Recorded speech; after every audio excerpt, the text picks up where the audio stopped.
All right. Welcome to Movie Understandings, and I am Brother Low. Now I'm talking about, and we gonna get into this strong with a western. You know what I'm talking about. We gonna get to it with a western. Not many of them was made. You know what I'm talking about. For me, uh, my name is Precious. For me, like all the good ones. You know what I'm talking about? All the pieces, all the good ones. Like, let's see, Angel and the Bad Man. That had one of John Wayne's many westerns. Um, one of my one of my favorites, Shane. I remember that dang movie because at the end, the little boy's like, Shane, come back, Shane. Shane about to die like Lance said something, man. It's funny. And sad at the same time. But yeah, it's that one. Let's see. What other good ones? I mean, unless you had Western watching grandparents like I did. My grandfather watched Rifleman and Gunsmoke. You know, that's what he watched. He watched Rifleman and Gunsmoke in country. You know. And we was at his house, we had to watch what he watched. So that was one thing. But I mean, it goes on, you know, when you're young. If you ever been to like a cowboy party, Cowboys and Indians party, oh, I've been to one of those. uh, there's somewhere there's a picture of me as a toddler with my six shooters and my daddy's cowboy hat, boy. Man, yeah, the cowboy era is somewhere. I believe one of my relatives got one of those, and they ready to pop it out at the same time. Like, remember this? Got you. But yeah,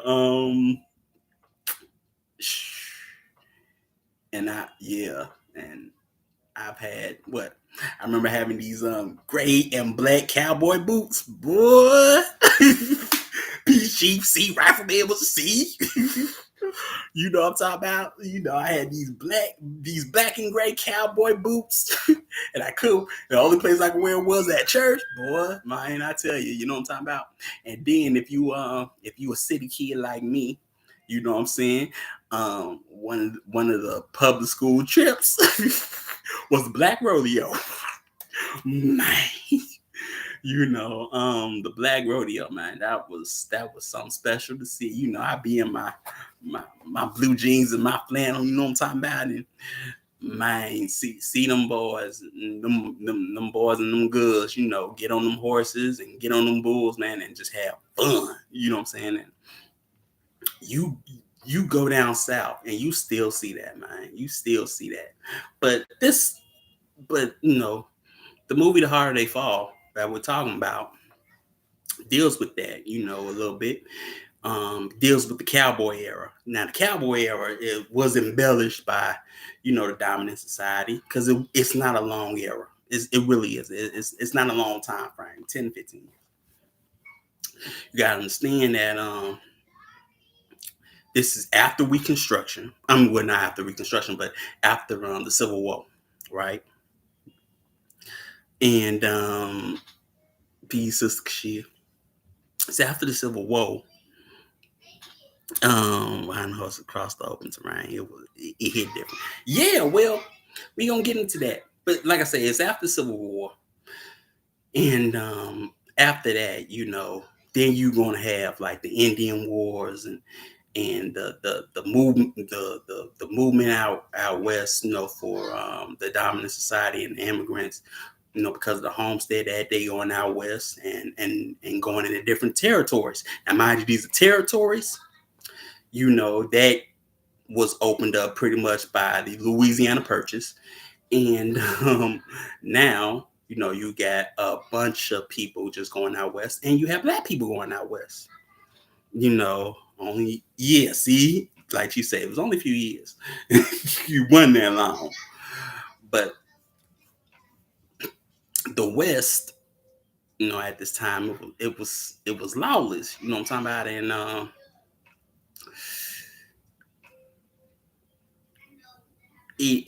at this time, you pretty much, at least out west, you don't have um, a police organization out west. Really, you got sheriffs and you got marshals. You know what I'm saying? But it's the Wild West out there. You know what I'm talking about? And you have so many different territories.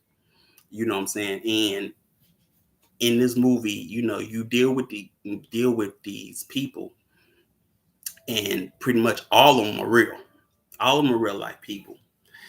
They just sort of embellish things, because doing research for this movie, sort of freestyle. um I didn't know how wild Oklahoma was. That's what's getting me. Before, Oklahoma, which Oklahoma territory, that was basically what they called Indian territory, right? And that territory was set aside for the Native Americans. And a few of the major ones that inhabited that place were the five civilized tribes that went off on the Trail of Tears. And if you don't know who the five civilized tribes are, peace, Sham, the joy. If you don't know who the five civilized tribes are, they are the Cherokee, the Choctaw, the Chickasaw, the Creek, and the Seminoles. Those are the five. Now, if you technical, honestly, Cherokee is not the fifth, or one of the five, because of the dialect they speak. They speak Iroquois dialect, and everybody else don't. So, but I didn't know how lawless the Oklahoma territory was. That was just like wow. But you have these gangs in the Oklahoma territory that just run rampant. They they thieve, they rob, they murder, and things like that. It's real buck. And usually when you think of Wild West, you think of like Arizona and New Mexico. If you ever seen like Tombstone, you think of dang on Wyatt Earp and things of that nature. You wouldn't think of places like Oklahoma, but this is, in a sense, because of this movie, you get a instance on how the Oklahoma territory is like a secret nobody tells you about. Peace, Ike Antonio. So in this movie, you have Nat Love, you have Cuffy Williams, you have Bass Reeves, you have Rufus Buck, Cherokee Kid, Bill Pickett, Stagecoach Mary. Now they both broken off in the gangs and whatnot, but if you go back into who the real people are, what I'm talking about. We can get into like one, James Buckworth, right? Now James Buckworth is actually, he's a real person. And this one, they make him look like a young kid, gunslinger and whatnot. But he's actually, he was a mountain man. That's something you don't hear. And he blazed trails, through the territories, the homeland, heartland territories and whatnot. Another name they called him was Bloody Arm. You know what I'm talking about? And he was born in when was he born? Oh, April 26, 1798. And he he was a fur trader. Now, mind you, you know, during I would even say during colonial times and things like that, you know, fur trade was a big thing, especially when it came to beaver and things like that. Usually you would trade furs and whatnot, you know, with the Native Americans, you know, but then that dried up because, you know, fur coats was like a trend, you know what I'm talking about? So when that dried up, nobody didn't want to wear no beaver no more, you know what I'm saying? You know, like for this time frame, it was about buffalo. And, you know, at one point in time, you know, the plains, you know, was buffalo country. And then, you know, because, you know, um, people wanted buffalo hides and things like that. People went out west to hunt for buffalo. You know, that was one conflict that happened where you like, you know, the Plains Indians, like the Lakota and Cheyenne, you know, they were killing off the buffalo when they, you know, buffalo was a natural resource for them. You know what I'm saying? And that's why you don't see no buffalo to pretty much today, you know, because they pretty much almost hunted them to extinction. And but James Buckworth, um, yeah, that's why, Sham. That's why. That is why they're nearly extinct in this country. Yes, that is why, because they went wild.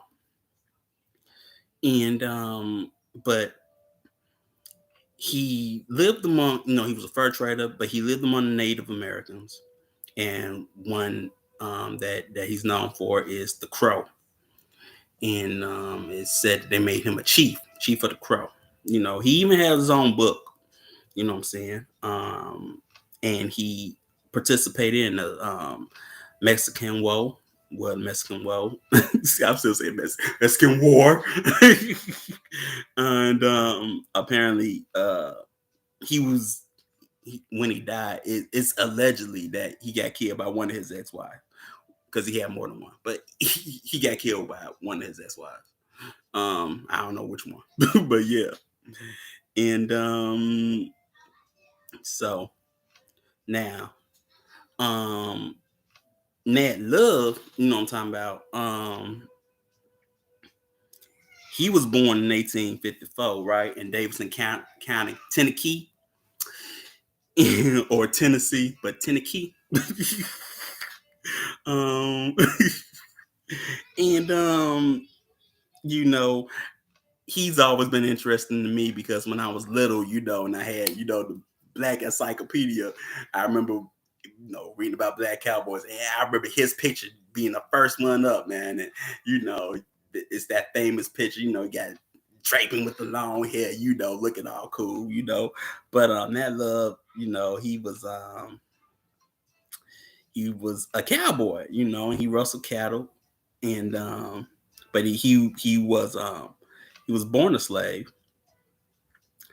you know, in Tennessee, and then he left, and he was a cowboy for a long time until 1890. You know, he retired in 1890. Now, mind you, being a cowboy or cattle rustling, you know what I'm saying? You basically moved a herd to a another ranch or whatever. But for me, you know, usually when it came to cattle rustling, you know, you would move the herd to basically trains, take them up to where you take them up to Chicago, because Chicago was the meat packing industry and the meat packing plant, and they literally had pens, you know, around that time, you know, just filled with cattle. It would just be spread out. I mean, like man, it's crazy, you know what I'm saying? But that's what he did, you know. And then one thing, he was a Pullman car porter for a time, and then he was a security guard in L.A. and he died there in 1921. And he had this nickname called Deadwood Dick, and it was given, you know, that nickname was given to him, you know, by the people of Deadwood, South Dakota. You know what I'm talking about? So, then you have, okay, we're gonna talk about Cherokee Bill. Cause this is why I say Oklahoma is just It's crazy. Cherokee Bill, he his real name was Crawford Goldsby, right? And his dad was a actual Buffalo soldier. He becomes an outlaw, you know what I'm saying, at the age of 18, and he helps form the Cook gang in Oklahoma. Um, he ends up killing a deputy marshal, and they rob and kill. Now, mind you, he didn't live long, so they captured him, and they hang him. March 17th, 1896, in Fort Smith, Arkansas. Now, mind you, it's gonna be interesting because Fort Smith is gonna play a lot with with getting hanged, especially if I tell you the name of Isaac Parker, or hanging Isaac Parker, which was the judge, the federal judge for that territory. And also, what I'm saying, speaking of, that, we can get into, Buffalo were also hunted to near extinction as a war tactic to weaken tribes that sustain themselves on them. Yeah, after that, those tribes had to go to the to the settlers to source their food. Yeah, and not only that, that was one of the reasons why they had to go to the reservation, because they couldn't live without that resource. You know what I'm talking about? Especially during the winter. But Bass Reeve, he's from Crawford County, Arkansas, and you know, he's famous. You know, AKA he's the real Lone Ranger. You know, yeah, he's the real Lone Ranger, and he's famous for the arrests and things that he did in the Oklahoma Territory, even though he was in Arkansas. You know, and also he was deputized pretty much by Isaac Parker in Fort Smith, Arkansas, right? And what's interesting is he was born a slave, and something that people don't talk about, but but he was in the Confederate Army because basically the master, or the young master um, of his plantation or whatever, joined the Confederate Army, and Bass went with him. His name was George Reeves. But it's stipulated on why Bass ran away from the army. But notice that that's not talked about. But there were slaves in the Confederate Army. you know.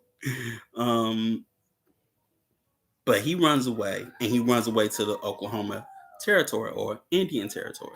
Um, give thanks to shit. But he runs to the Indian Territory, and he learns, tracking and the language and culture from, the natives that are there. And one thing that he does is, he goes back to Arkansas, and he buys land, and he marries, woman named Nellie Jenny, and they have 10 kids. 10 kids on the homestead, what I'm saying? And then, because he learned tracking and things like that from the natives of Oklahoma, he becomes a scout for, the U.S. Army, right? And after that, what I'm saying, one thing that happens, while he's a deputy marshal, he's getting charged for murder, right? Look, he's charged for murder. He's charged for murdering a cook in this posse in 1887. But he got acquitted. So you know what I'm talking about. You know, he murdered somebody, but he got acquitted. You know what I'm talking about. And his wife died. His first wife died, and then he remarries. Minnie Sumter. In 1900, and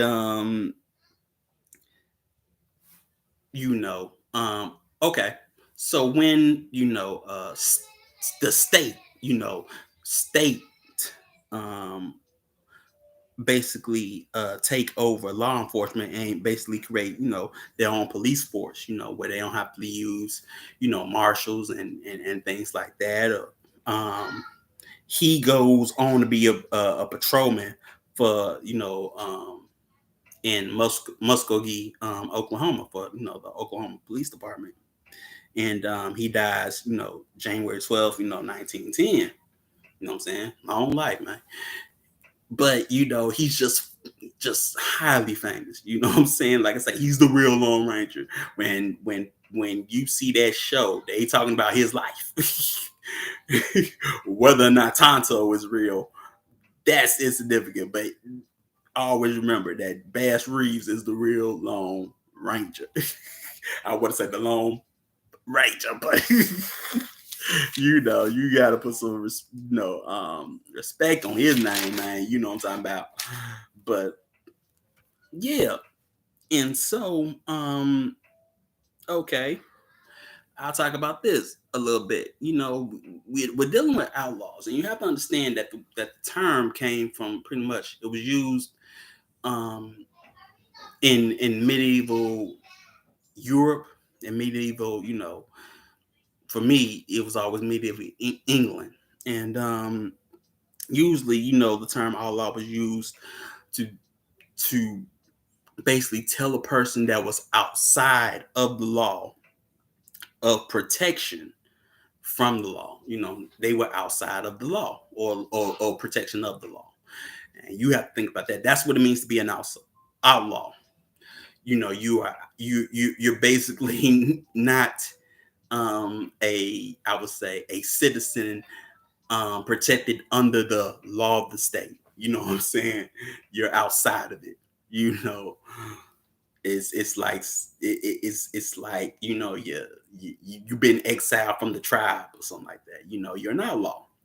So always keep that in mind. When they call these people outlaws, it really just means that they're outside the protection of the law.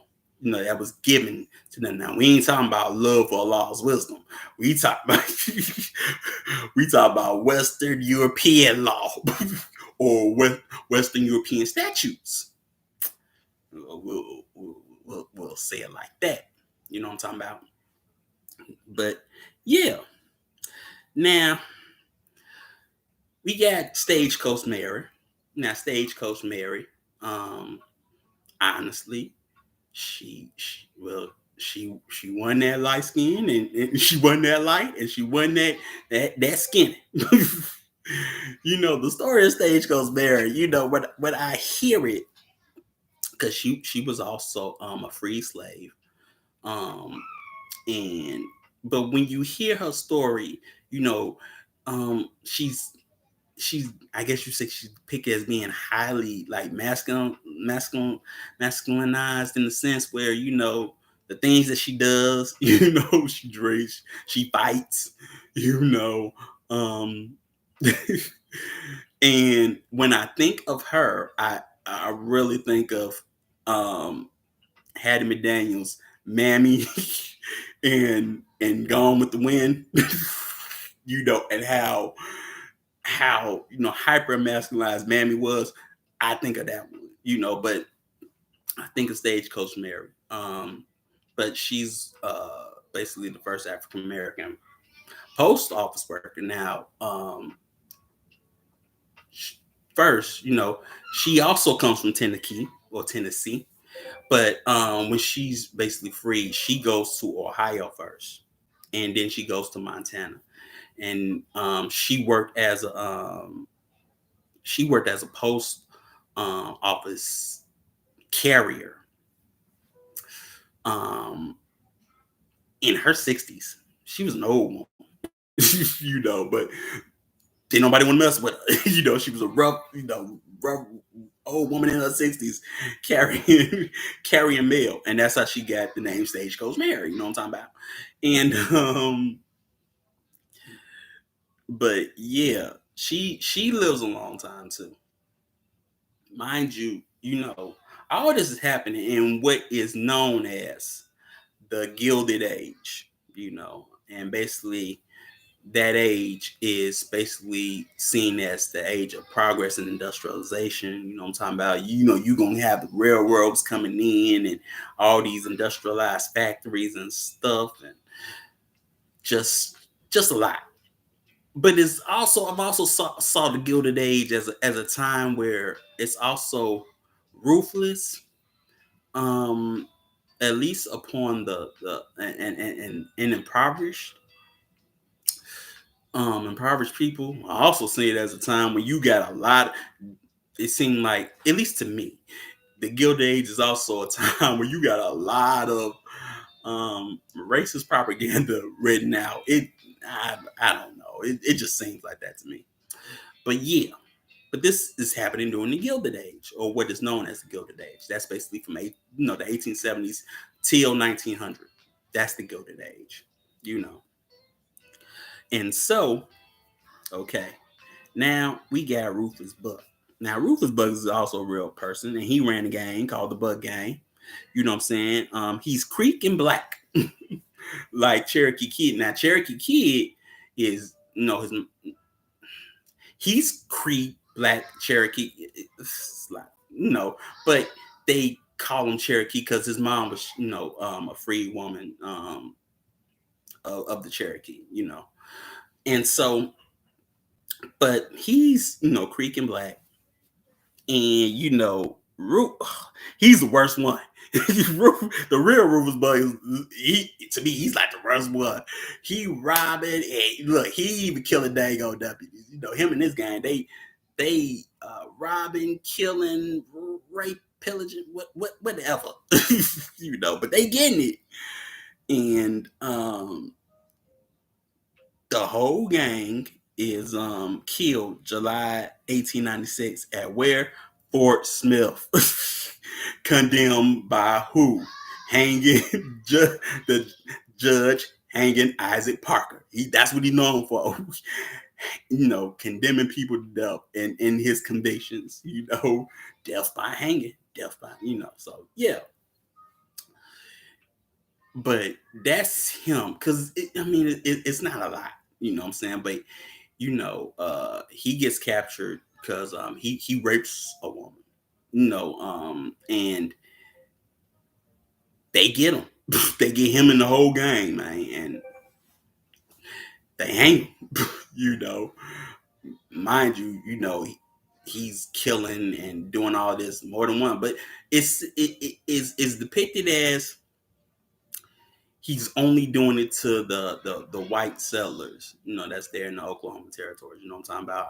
I really don't know for sure, but yeah, you know what I'm saying. And now let's see who else I got. Okay, Bill Pickett. Bill Pickett is also he's basically a rodeo showman. You know what I'm talking about, and he's known for his rope techniques. He also rode bulls, and he rode horses, and actually, I don't know what they really call it. I forget what they call it in an actual rodeo, but when you like rope a calf, and you got to give the time, you rope them, by the hind legs, and you put them down and whatnot. He's synonymous with that, which I guess he don't give much sign on, which they still do today. If you ever watch, like, they still show rodeos on ESPN. They still do that. But yeah, he's known for that. But he was a rodeo showman, And like I say, man, you still got black cowboys. Cause mind you, you do not call no white man a cowboy. You do not. At least not in those times. You do not refer to him as a cowboy. It's just later on that they took that term, but you don't call no white man no cowboy. But yeah. So you already know who they talking about when they say cowboy. They talking about you. They talking about us. Because we the only ones that could be cowboys. You know what I'm saying? We couldn't be wrestlers. We couldn't be cowhands, even though that's the actual job. We couldn't be cowhands, we cowboys. See the racism in that. But yeah. And after that, let's see, we got Cuffing. Mind you, this movie does have a lot of crazy. Yeah, hog time. There we go. Thank you. It's hog time, but it's done with calves, not pigs. You know what I'm talking about? But hog time. That's how I know it is. Hog time, but with calves. Because as they call them, doggies. You know what I'm talking about? They run out real fast, and you got to rope, tie up. And put the head up and bam,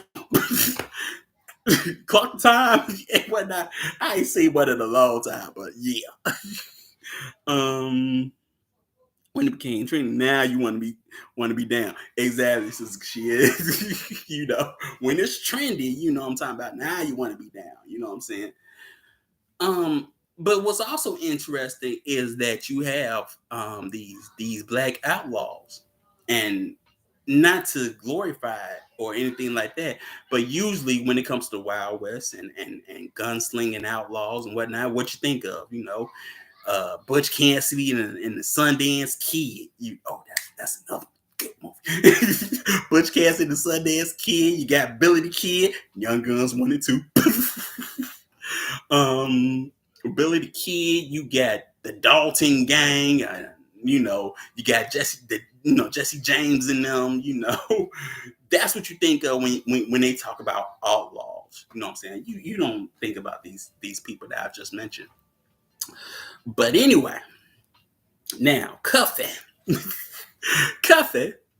aka Cathay or Cathay Williams. She's born in Independence, Missouri. And she worked as a house slave on Johnson Plantation in Jefferson City, Missouri. I just know it as Jeff City because people in my neighborhood went to this little known HBCU in Jefferson City called Lincoln University.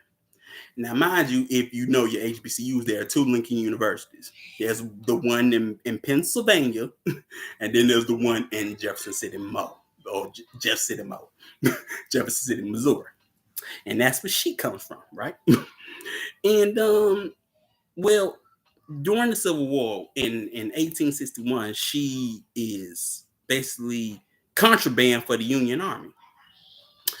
Now, what that means is basically the Union Army took her and labeled her as contraband, and they have her work for them. You know what I'm saying? They took her from the plantation and had her work. Yeah, she learned about her military. Now, you can understand contraband if you ever seen the scene of one good movie that I know too many lines from. Dang Glory. Now, if you seen Glory and when they get to South Click or South Carolina, you see this scene about the contraband, right? Where you from, contraband? Oh, I'm from around there by here. I was feeding him on plantation, but when Yankee Man come, then we soldiers. How you feel about it? Oh, true. We thank the Lord every day for the good victuals and these nice dude does. Tell true, old man, this day, every day like Christmas. Like what? Like Christmas.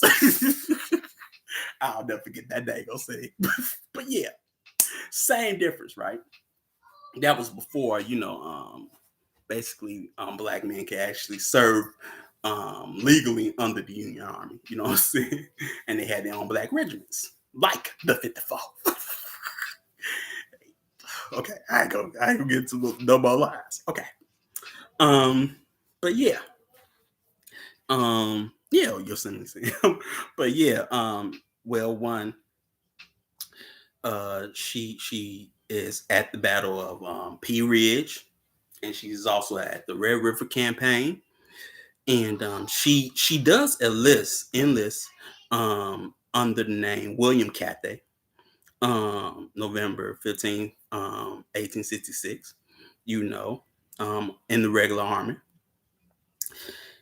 and at that time she's assigned to the 38th Infantry Regiment. But here's the thing. I guess you could say, Cuff is, I guess, life in the Union Army is that she it's sad, like she really don't she really don't got no business there because she contracts smallpox. Usually, a person that contracts smallpox ends up dying. But she contracts smallpox. She lives, and then she rejoins her unit, and she rejoins her unit in New Mexico, right? But because of uh, but she's in and out of hospital. Melanated Mulan. Well, Sister Kashia. Well, mm, mm, I guess I'll give it to you. You know what? I'll give you that one. I'll give you that one. You know what I'm saying? But she ain't bringing honor to us all, okay? She ain't bringing honor to us all right now. It's this honor on you, this honor on your cow. But yeah, she gets it. I mean, she gets it. You know what I'm talking about? Cause but she's in and out of the hospital, and they find out, she's a woman because they didn't really check her for in the medical examination at that time. It's not like now. But she's honorably discharged, but she basically re-enlists, and who does she re-enlist with? The Buffalo Soldiers. And basically, Cuffy is the only known female Buffalo Soldier that was with them. There's more than one. There's more than one woman that joins the Buffalo Soldiers, or black, melanin rich black woman that joins the Buffalo Soldiers, but you don't know who they are. But she's the only known one because people want to hear her story. Same thing with Jim Beckworth. People hear about this guy, and then you have a reporter go out to see him, and they tell him about his life. You know what I'm saying? Same one with Kathy. A St. Louis reporter goes out and asks her about her life. You know what I'm saying? But yeah, but she joins the Buffalo Soldiers, and then after that, she works as a cook in Fort Union, New Mexico, and by 1893, she has diabetes, and she's disabled because they have to cut off all her toes. And at that time, she was also denied an army pension, disability pension, and it's unknown when she died. But I mean, she had a wooden gravestone, but they don't know where they buried her. But she gets a lot of shine now when she got done dirty. If you ask me, she got done dirty. You know what I'm saying? Same thing with Bass Reeves. Don't want nobody to know where he buried at. You know what I'm saying? Hold on. Where they buried? Yeah, they don't know where he buried him. But he is shine too. But um, they gave him an unknown grave, something like that. I forget. But yeah. But Fort Smith, Arkansas, and Oklahoma Territory, plays a very good um, stage for these people. Like, at Fort Smith, they still got the gallows that they hung all these people from. You know what I'm saying? So that means the same gallows that hung dang on Cherokee Bill and Rufus Buck. Yeah, that's still around. It's a national monument, I think, but it's still there. Yeah, Kathy got the sugars. Um, she got the sugars, and they cut off all her toes. She had to crutch it out. You know what I'm saying? She had to crutch it out. But with this movie, I saw this movie pretty much not as a historical thing. It's still spaghetti western to me, but for me, this was a movie that was like Cain and Abel, but different. You know what I'm talking about? Where you have Rufus Buck, who is like Cain, and he kills Abel, who was Nat Love. Now, mind you, his father's the real Nat Love. His father's name was not Theodore. You know what I'm saying? And he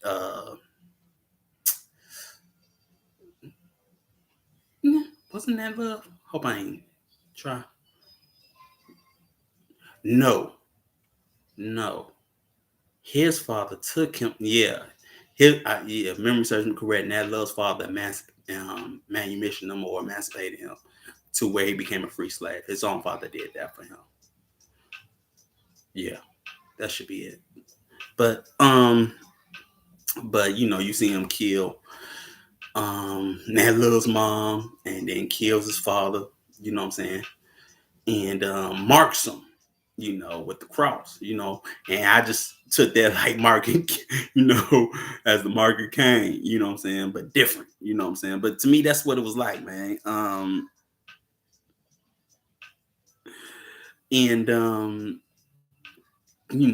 here you have, he goes, Nat Love's on a hunt for revenge, you know what I'm talking about, and he goes kill the man he calls the Scorpion, which is Jesus Cortez, Jesus finds Jesus, and that's where dang on Nat Love finds him, you know what I'm talking about? Finds him in the church and bumps him off, you know what I'm talking about? And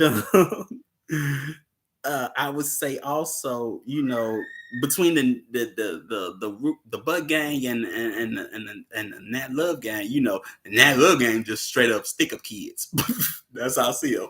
That's how I put it in my notes. They stick up kids. They stick up kids. They robbing the robbers. But yeah, yes, that moment, yeah, I said Marker came, and I was upset with myself for not connecting the dots till the end came. Yeah, I was slipping. It's cool. It's cool because, like I say, man, it dawned on me. You know what I'm saying? So here you have, that, they robbing Rufus Buck's money. But you have, Nat Love in love with Stagecoach Mary, and she got her own brothel.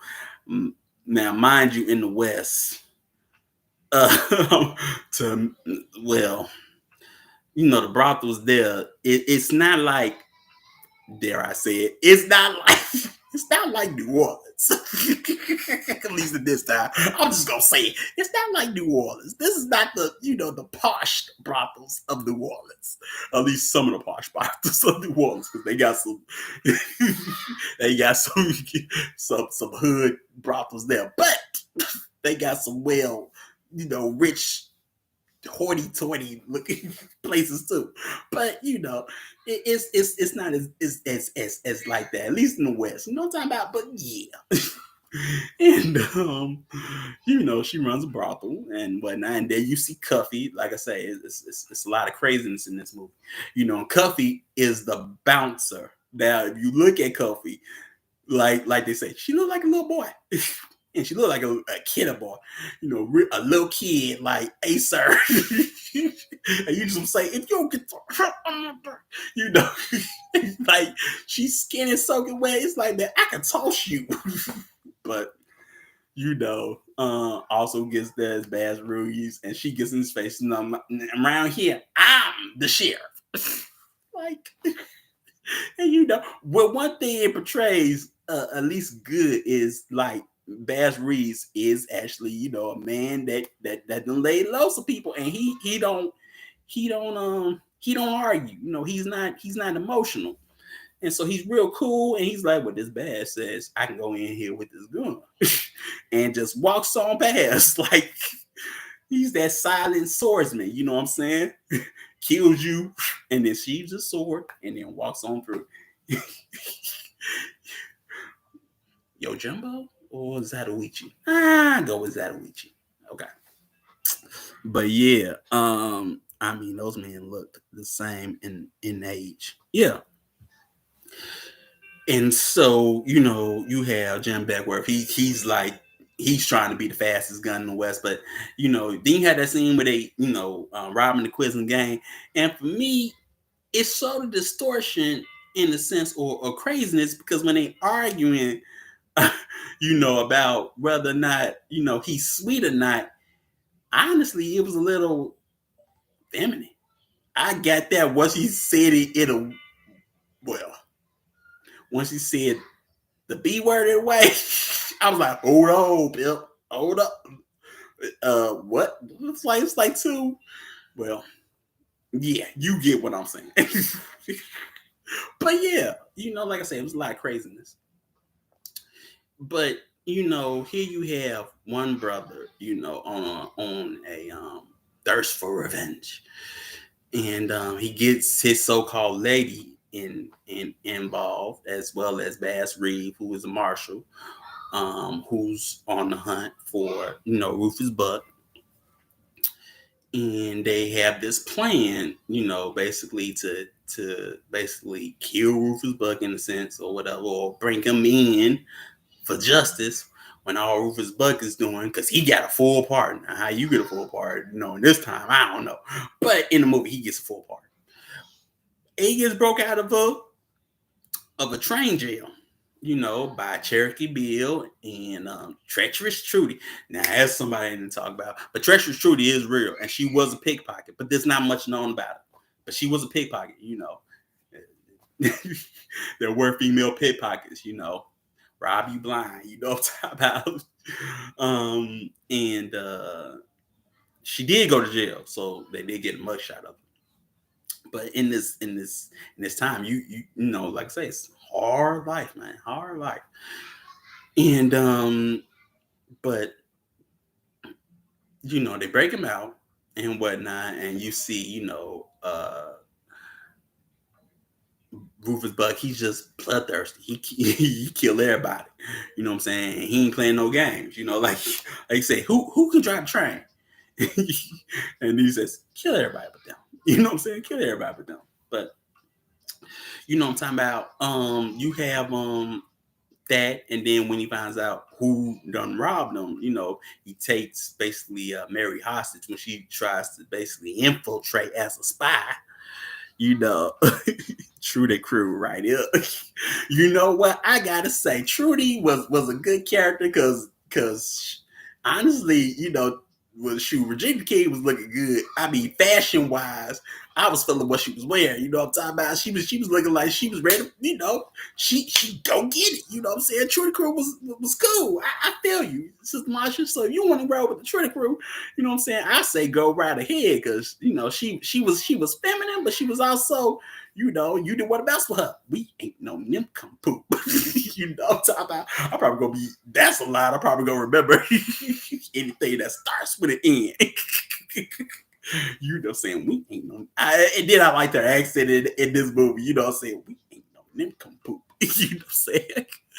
But yeah, her acting was in her eyes.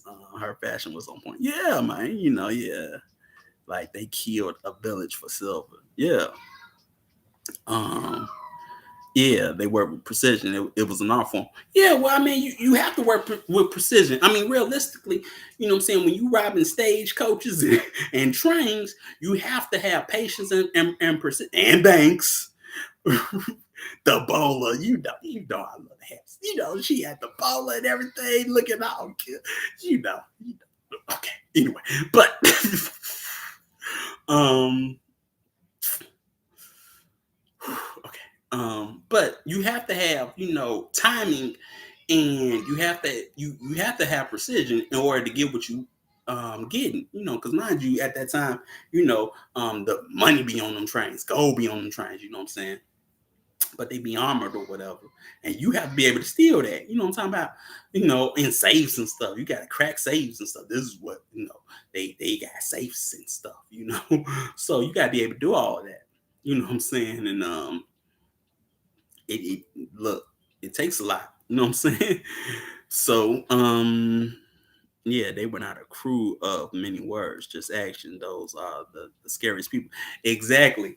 They was, like I say, they in and out, they getting it. And not only that, they had people doing their dirty work too, like the Crimson Gang. They were like, hey, y'all go do that. We doing something else. They putting they putting people on, basically putting them under their banner. You know what I'm saying? It's like Game of Thrones, Bannerman. That's that, like the Crimson Gang was under their banner. You know what I'm saying? But yeah, one of their bannermen. Look at me. But or vassal. You know what I'm saying? We can say vassal. But yeah, silk wrap. Yeah, silk wrap was covering. She was cute. She was doing it. But had me wondering, can the hat fit on my head over this wrap? Well, no, sister, shit. I mean, it depends. You know what I'm saying? You got to get sized up. I mean, you do got that. Well, you do got a big forehead. You do got a big forehead, but I mean, if you you're bigger than my head, but I mean, if you, hey, look, you just gotta get sized up. Gotta know your head size. You know what I'm saying? Usually, I get mine a little bigger. When it comes to I ain't look. I ain't rocked a Stetson since I used to steal my daddy's hats, which was cowboy hats. So or one of the one of the cowboy, because he had these nice cowboy hats at one point in time. And these nice cowboy boots. So, but he had a big head. So I had to grow into that. But it fit. I made it work. It didn't look too big on my head because I got a big head anyway. I had a big head as a little kid, so it worked for me. But I mean, hey, for you, you can try. But I'm just saying, you're gonna have to, get a little extra inch or whatever, to make it a little loose. You don't want to tie it around your head. You know what I'm talking about? Just say, yes, your head is big, but you you ain't got one of them big square heads like me. You know what I'm talking about? So yeah. So you know what I'm talking about. But like I said, the Bud game was about action. And you saw that in a sense where, when they come back to the town and they built the town, that was Rufus' blueprint of building that town. He got taken over by somebody in this gang. And but he comes back, because this is his dream, and that's pretty much what the West was for Black folks before the Great Migration. You know what I'm saying? It was another dream, to have your own, even your own black towns, because during that time, Black people would find their own black towns, in the heartland states. You know what I'm talking about? And so he there you have it. And he sees basically what he's built, before he went to jail. You know what I'm saying? And but then you have Nat, you know what I'm saying, basically um because they got Mary hostage. He is told by Rufus, hey, I want, the money you took and I want interest. You know what I'm saying? And you gonna go get it. And basically he has to go rob a bank, in a white town. You know what I'm saying? And he do it with Cuffy. Cuffy gotta wear a dress. And she don't want to wear no dress. She don't want to be what she was made in the image of. Oh no, no, no, no, no. Cuffy want to wear pants. You know what I'm saying? Cuffy want to wear pants. She don't want to wear that long, pretty dress. No. But she has to do it for the bank robbery, right?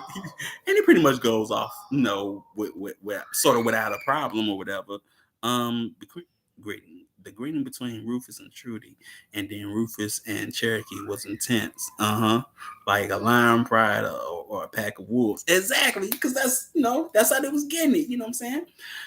Um, that's what's up. And that's why I rock with them. You know what I'm saying? You know, basically this is a movie between gangs. They the coolest. For real. They the coolest gang. You know what I'm saying? If you think about it, if you like me, you're like, man, they cool. But yeah. So, but he has to rob a white town, or a white bank, and they do it. And then they get the money, but they rig that thing with explosives. And if anything go wrong, they gonna blow that thing up. And then you have the standoff between Cherokee Bill and Jim Beckworth. You know what I'm saying? Mind you, I thought this was cool. I don't know. Okay, like Trudy had, a switchblade. You know what I'm saying? And here I am, like, what you doing with a switchblade? At this time, I'm so used to seeing boas, Bowie knife, big dang on nice, like Crocodile Dundee, with deer horn on back of them, you know what I'm talking about? Yeah, I like me some knives. I like me some knives. You know what I'm talking about? So I like me some dang on Bowie knives, you know what I'm talking about, and whatnot. So I'm used to seeing those, especially in westerns. But I thought that was so cool. She got this dang on switchblade. This large switchblade. That was cool. But also, wow, wow, Mary is locked up and basically in jail, and her and Stagecoach Mary is, well, no, her and Trudy is talking, and Trudy is telling her about her life, and her sister, you know what I'm saying, with polio. That's true. That's true. She did have a sister with polio, and she did kill somebody for messing with her sister. Slid her from ear to ear. Just saying, she gave her a smile around her neck. But Trudy, the real Trudy, came from her hard life. You know what I'm talking about? She had an abusive father and whatnot. But once he found out that good gave her a smile around somebody's neck, left her alone. So yeah, but hard life, hard, man, it was hard life in this era. You know what I'm talking about? But yeah. And yeah, I thought she was gonna stab Mary in the thigh. Exactly. I'm so used to, man, it is what it is. But yeah, so that's true. But you got Cherokee Bill and Jim Beckworth standing off like they gonna, draw, and shoot each other, come on, Varmint, say when, what I'm talking about. And yeah, and the first person she killed, hardcore killer on command. Exactly. She get it. You know what I'm talking about? She ain't playing with you where, at least in the movie, Mary, she a little too, she ain't rough enough. Trudy, she like say she ain't scared.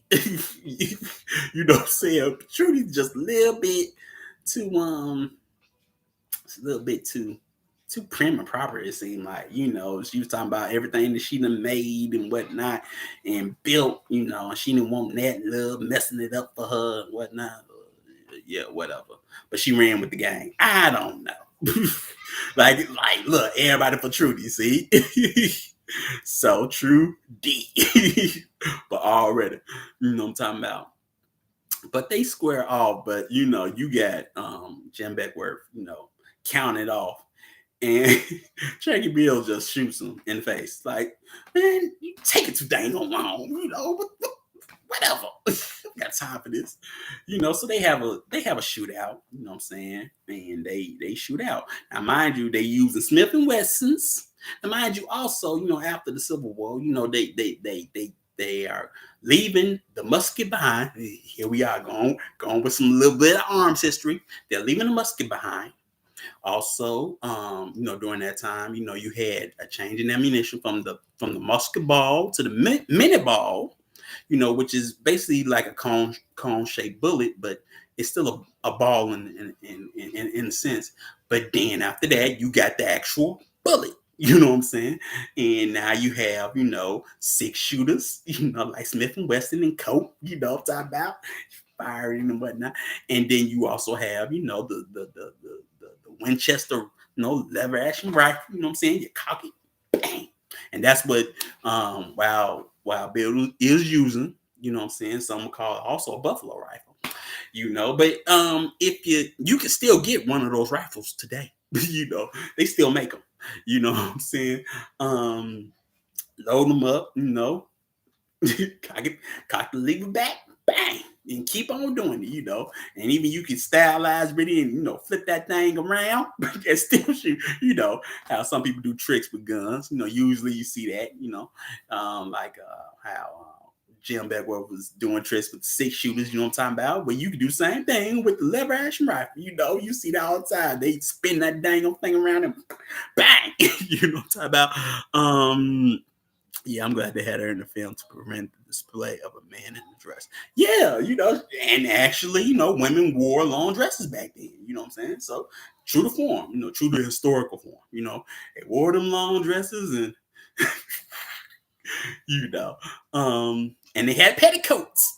Look, I had to remember they had petticoats, but we gonna get into stalking soon, but before then they had petticoats, I'm talking about it. That's the undergarments and things like that, and so yeah, and also you didn't have women rocking naturals like that. We all know that. I'm just gonna be real. We all know that women weren't rocking naturals back then. You know what I'm saying? That wasn't genteel and sophisticated like. Just saying. That wasn't genteel and sophisticated. Like, if you ever see old pictures, you don't see no girl walking no dang on natural like Stagecoach Mary in this movie. No, that won't happen. But you know what I'm talking about. That fight happens, and well, Trudy and dang Stagecoach Mary, they square off and fight, and Stagecoach Mary wins. Why, I don't know, but she wins. You know what I'm talking about? And you got Cherokee Bill square out with Cuffit, and she wins at on the draw. And then she said Beckworth was faster. Like a little kid. Yeah, like I said, it's crazy. But you have that, and then you have basically who wins supposedly. See, supposedly wins. Yeah, she supposedly wins. You know what I'm talking about. But you have Rufus and Nat. You know what I'm saying? Mary reminded me of my of homegirl from Constantine. I could do it all by myself, and they got and all they got for being hard headed was kidnapped and robbed their comrades of the element of surprise. Thank you. Because even that wasn't feeling that plan that she was talking about, right, Brother Antonio? But she was like, hey, I can infiltrate, I can do this. I own this, so if I invest in the town, right, they gonna think that, and it's like, no, they not. No, they not. But hey, I can do it all by myself. I'm every woman. It's all in me. I guess, but she ends up getting caught. And then somebody gotta basically come up with a plan to get her out, because of what thing she did, you know. But it is what it is. But yeah, um, she was going in unnoticed. Everybody knows who she is. She wasn't going in unnoticed. Yeah, definitely team Treacherous Trudy. Yeah, yeah, and then can roast them. Yeah, just messes up the plan. Like her own plan. She messes up her own plan. Like, what is you doing? You messing up your own plan. You came up with the plan and you messing it up. But it is what it is. You know what I'm talking about? But yeah. And so you have that, and then you have, basically, Rufus Buck and that love squaring off and shooting it out or whatever. And then we find out, that, Rufus Buck, really was getting revenge for on his father, who was a drunkard and beat his mama and beat him and things of that nature. And and then he drops the bomb that, on who he is. He big bruh. And still, that's when it came. Oh, this is Cain and Abel. Like, for real. Cain and Abel, just in reverse. It's Cain and Abel, but in reverse. And then you sort of see it because about on a little bit on how they built things. Like, Nat Love didn't build nothing. You know what I'm saying? He robbed. He's stick up kid. He robbed people. You know what I'm saying? Stick up kids. New York. Anyway, stick up kids. So he robbing the robbers. You know what I'm saying? And here you have Rufus Buck. He basically built that town. That town was his dream. So it's different. You know what I'm saying? And, him killing, his father and whatnot. And all of a sudden, you got little bro killing him. You know what I'm saying? You see a circle with the karma of sort of killing. As they say, if you live by the gun, my granddad used to say that a lot. You live by the because you live by the gun, you die by the gun. He said, yeah, I remember when he said that to me, because my granddaddy was always packing, right? But then he got rid of his gun. I said, Granddaddy, why you get rid of your gun? And he said, because if you live by the gun, you die by the gun. It wasn't the sword, it was the gun. But I understood it. I'm talking about, I understood it. You know what I'm saying? But yeah, Buck was definitely an alpha, but of course the alpha man is the villain. Yeah, you can't. He was the alpha man. You know what I'm saying? Where Nat Love was, he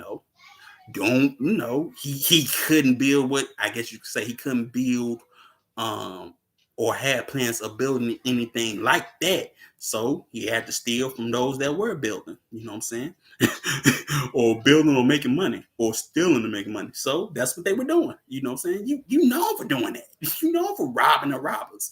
You know what I'm saying? But now you're robbing somebody that actually got a plan and actually got a town and actually built something. And he's using that money to further his dream, or further his I say the foundation of him building, I guess, a civilization in a sense. You know what I'm talking about? No one else was supposed to win that one. That Covey in the movie, not the Covey. Yeah, I feel you, brother Antonio.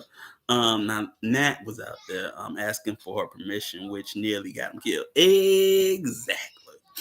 You know what I'm talking about? Really wanting Rufus' team to prevail, solid plan.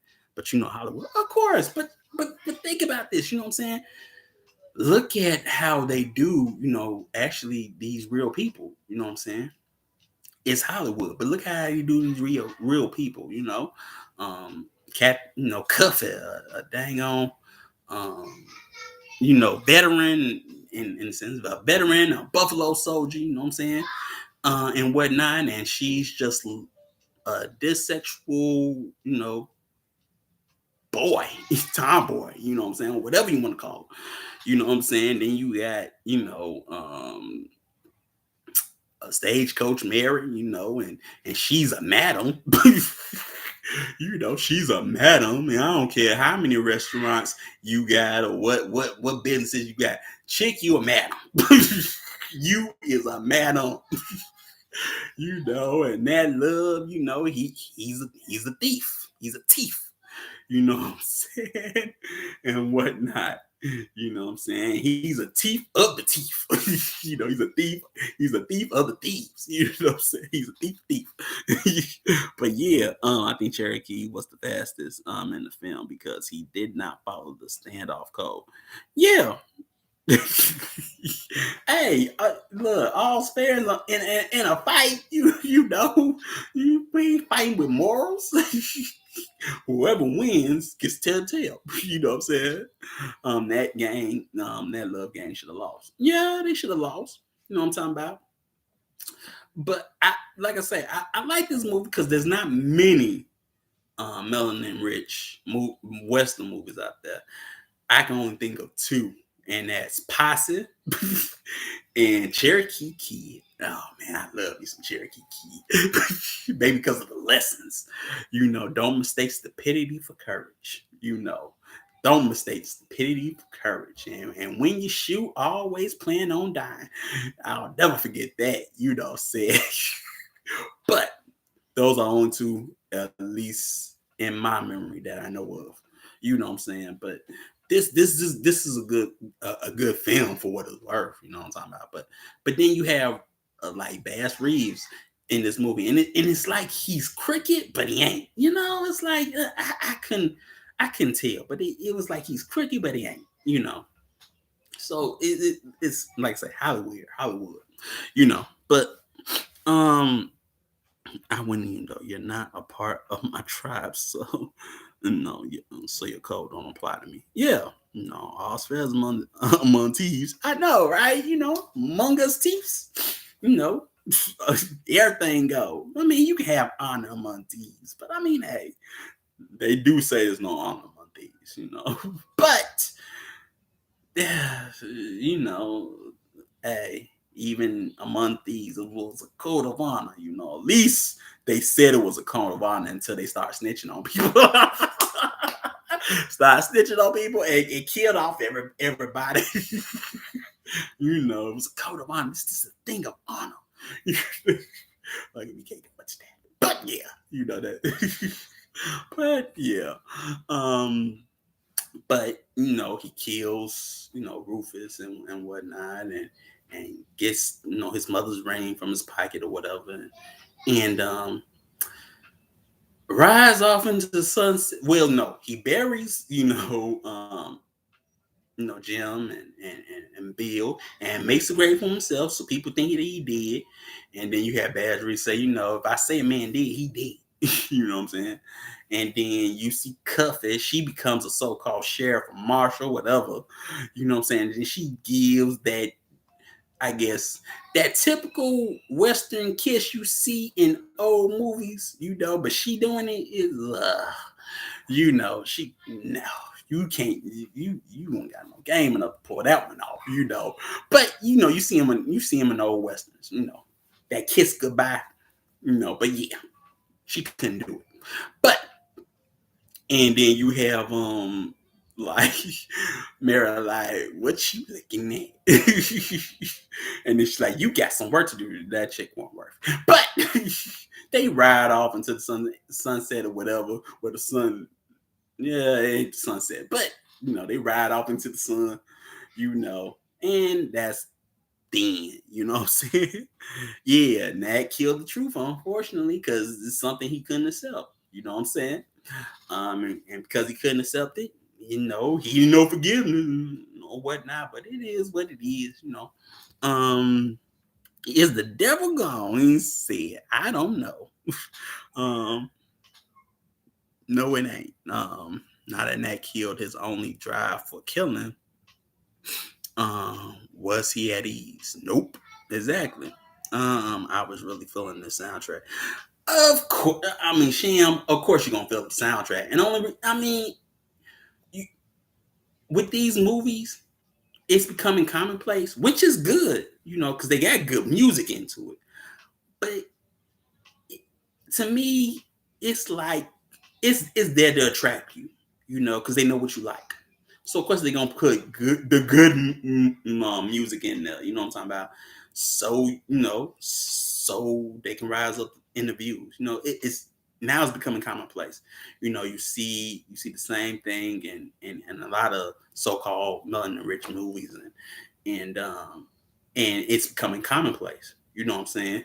So you sort of got to look at it as a I guess as a tool, as a psychological tool. You know what I'm saying? Used for you, so you can watch this movie or whatever, or to say that this is authentic, African American movie or whatever, you know the deal. You know what I'm talking about. So yeah, it is what it is, But yeah, that was too soft. Hold on, Rufus did everything he was supposed to. He never swayed from his own code or dream. Yet that was too soft, didn't have no code, and made his woman a prize. At the end, she was like, she said, you got some work. What work? Y'all ain't about that. Exactly.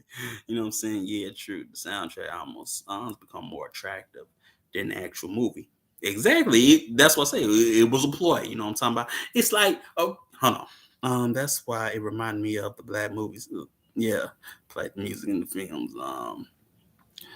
That did not match the movie's times, but the time in which the movie was made. Yeah, like the black exploitation movies. I'ma tell you now, but there's excellence in them dang on soundtracks, because you cannot tell me, Curtis Mayfield and Superfly, bruh. Okay, my favorite one is "Give Me Your Dang on Love." It's just so you know why I like it. It's dang on pimpus, and it's some stepping music at the same dang on time. So that's my favorite track. But you got Fred is Dead. I mean, you got Superfly. I mean, and it's just the instrumentals and his voice. It's all just smooth and melodic, and it's just so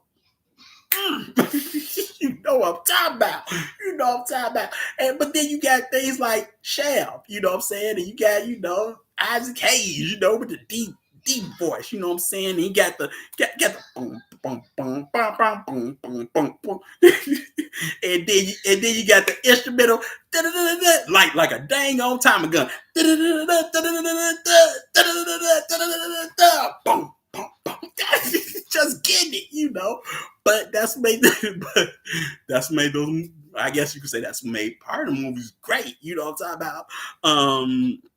The inclusion of reggae was nice. Yeah, it was nice. I liked it. You know what I'm saying? And it was at the right time. For him. You know what I'm saying? But yeah, that's what I see. Yeah, you know what I'm talking about. You know, and just but you see the same formula with those movies and with this one. You know what I'm saying? You see the same formula. But I would say the difference is you don't see the genius of the artist. You know what I'm talking about? Like you see the genius of Curtis Mayfield, you see the genius of Isaac Hayes, and them dang on fields. I mean, look, Mac, look, they even had to put it in a UGK sample. I choose,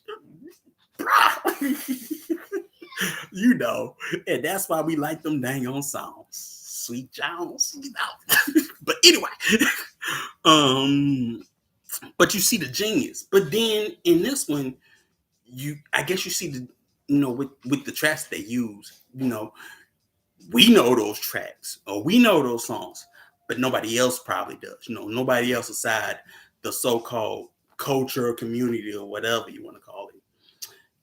They don't know those songs, but we know them songs. You know what I'm saying? So we can sing along, be like, yeah, but they don't know that song, They don't know nothing about Fella and them and whatnot. But yeah, so but yeah, they ride up in the sun, and that's the end of the movie. But just think about takeaway, the journey. This was basically, you could say, the first Great Migration, if you want to say something, the first migration before the Great Migration. You know what I'm saying? Where you have blacks coming from slavery and going out west. You know what I'm saying? And doing phenomenal things in a sense. And also doing some crazy outlaw robbing type stuff. But you gotta think of the society back then. It's lawless and there ain't much opportunities if you're black. So of course, if you gotta be an outlaw, you gotta rob and steal. You gotta rob and steal, I guess. Yeah. But if you accept the fact that you will die by that law, you are out. This is the thing, you're outside of the law. But if you get caught, you gonna get punished or killed by that law. I.e., as you see with Rufus Buck and Cherokee Bill. They're outlaws outside the protection of the law. Therefore, you see the law handle them as they want to. Death by hanging. you know. They got lynched legally. That's a legal lynching. Think about that. That's a legal lynching. That's a legal lynching. And they ain't from no trees. They actually built a gallows for that. But yeah, think about that. I also like how when Buck asked Trudy if she was loyal to him, and she basically told him she was loyal to the mission. Exactly, like she day one. You know what I'm saying? You would say Bay is day one. You know what I'm talking about? But yeah, that's why. Look, that's why we rock with her, cause she she day one. You know what I'm talking about? um. Yeah, and then follow instruction with action. Exactly. She followed instruction with action. But mind you, at the end of the movie, she's still alive, and we all know if there's a part two, she gonna carry out the mission. That's what she coming to do. It probably is gonna be about revenge, but also gonna be about the mission. You know what I'm saying? Or what she gonna do and or build after everything that happened. You know what I'm talking about? So that'll be interesting to see. You know what I'm talking about? How Trick get down. You know what I'm saying? How she gonna get it? You know what I'm saying? Because she ain't no nincompoop. You know what I'm saying? So yeah, the mission was noble. Yeah, the mission was noble. Because that mission was true. You know what I'm saying? You got like bad people did try to build their own towns back in them days. So that was a true mission. You know what I'm saying? So it was noble. In a sense, I guess it shows the building of community, even when you basically have come from a psychological, well, I guess a psychological trauma such as slavery, and here you are building what you done lost. Because mind you, after slavery, you're gonna have people trying to build towns. You're gonna have people trying to build their lives, building their families. You know what I'm saying? Or trying to build their families, looking for people that they ain't seen in a long time, probably when they were kids, looking for their wives, looking for their mamas, looking for their husband. You know what I'm talking about? So that's what they doing. You know what I'm saying? And you see what happens to them along the way. You know what I'm talking about? Marshall Reeves told the Lug Gang, remember, Rufus is a man. Exactly. You know what I'm talking about? He ain't no boy, he a man. You know what I'm saying?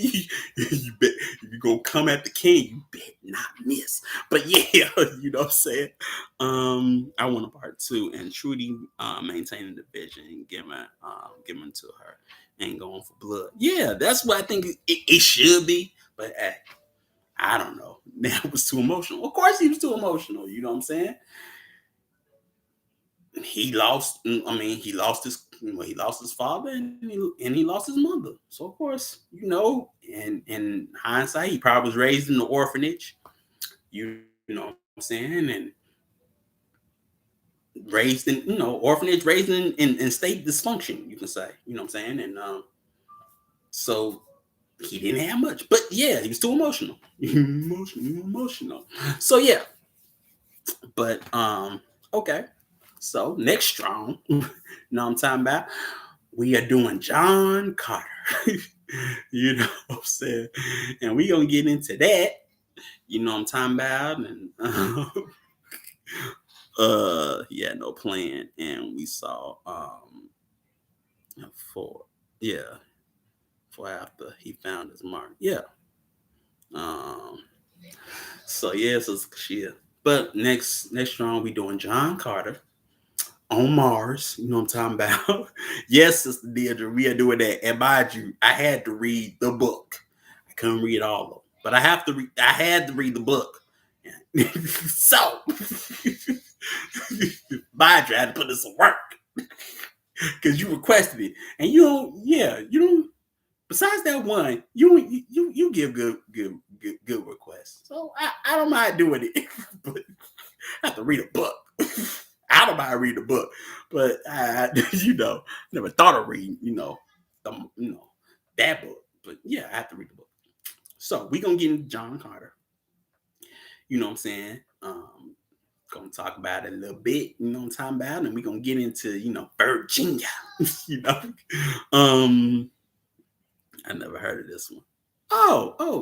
Well, Sham. It's a movie, but not only is a movie, it's a book, and it's a comic book series. You know, I'll be honest with you. Like the first gun I got, right? The first gun I had. Some of us like to name our gun after women. For some particular reason, I don't know why. But I like to call my dang on gun Deja Thoris. I don't know why I like to call my dang on gun Deja Thoris. Like this, I can name it anything, but this one, Deja Thoris. I don't know why. To this day, I don't know why I called it Deja Thoris. Why did I call it Deja Thoris? I don't know why. But yeah, you know. I think it has something to do with the comic book and dang on higher and learning. I don't know. I don't know because the same name. I don't know. Why I want to name it Deja Doris? I don't know. But yeah. But that's what we getting into. You know what I'm talking about. So give thanks to everybody and come out for Shaman New.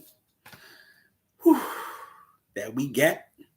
And so I'll see you next strong, you know what I'm talking about? And we gonna get into some John Carter, you know what I'm saying? As shorts in another publication. Mm-hmm. But how many books is it? I think it's 7. No, I forget how many books it is. It's 4? I forget. But told everybody. And I will see you all next strong. When we get into John Carter and we get into Mars, you know what I'm talking about? So yeah. So give thanks, enjoy the rest of your night, and peace.